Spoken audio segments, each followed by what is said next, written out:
अगर आप महाभारत युद्ध के बाद क्या हुआ जानना चाहते हैं तो वीडियो को ध्यान से सुने। महाभारत दुनिया का वो एकमात्र ग्रंथ है जिसमें वो सब है जो इस संसार में, और संसार में ऐसा कुछ नहीं है जो महाभारत में न हो। इस ग्रंथ में ऐसे ऐसे चरित्र हैं जिनमें हम अपना अक्स देख सकते हैं। महाभारत युद्ध के लिए भी जाना जाता है, ऐसा भीषण युद्ध जो मानव जाति के इतिहास में फिर कभी नहीं देखा गया। ये युद्ध था कुरुक्षेत्र का। ये युद्ध चला तो सिर्फ 18 दिन था, लेकिन भारतीय पुरुषों की लगभग 80% आबादी हलाक हो गई थी।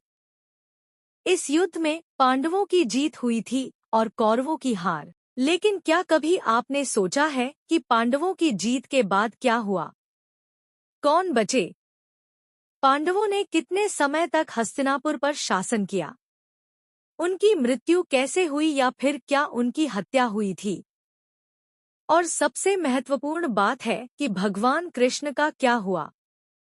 यहाँ हम इन सवालों के संभावित जवाब देने जा रहे हैं। कुरुक्षेत्र का युद्ध जीतने के बाद पांडवों का शासन हो गया और युधिष्ठिर बन गए राजा।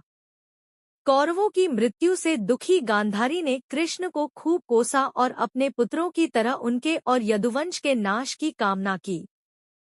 पांडवों ने हस्तिनापुर पर 36 साल शासन किया। इस बीच गांधारी का कृष्ण को दिया शरीयाप असर दिखाने लगा। कृष्ण यदुवंशियों को लेकर प्रभासा चले गए।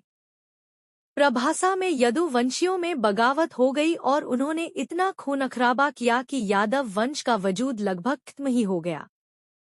बगावत रोकने की कोशिश में एक शिकारी का तीर गलती से भगवान कृष्ण को लग गया, जिससे उनकी मृत्यु हो गई।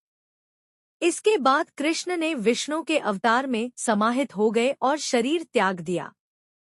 कृष्ण के बाद वेद व्यास ने अर्जुन से कहा कि उनके और उनके भाइयों के जीवन का उद्देश्य पूरा हो गया है।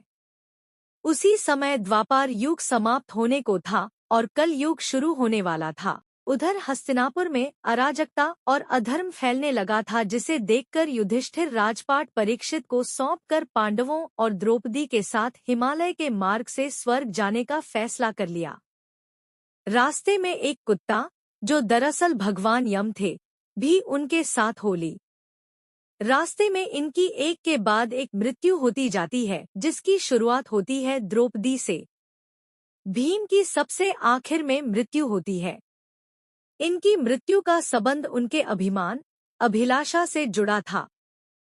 लेकिन युधिष्ठिर ही अकेले थे जिनको किसी बात का अभिमान नहीं था, और वह कुत्ते के साथ स्वर्ग के द्वार तक पहुंच जाते हैं। स्वर्ग के द्वार पर पहुंचने पर कुत्ता यम के रूप में आ जाता है। यम स्वर्ग में प्रवेश के पहले युधिष्ठिर को नरक घुमाने ले जाते हैं।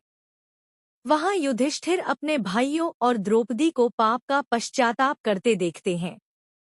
इसके बाद भगवान इंद्र युधिष्ठिर को लेकर स्वर्ग जाते हैं और वादा करते हैं कि उनके भाई और द्रौपदी भी जल्द वहां उनसे मिलेंगी।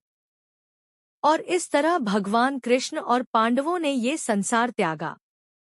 इसके बाद कल युग शुरू हुआ, जिसे हम आज का संसार कहते हैं।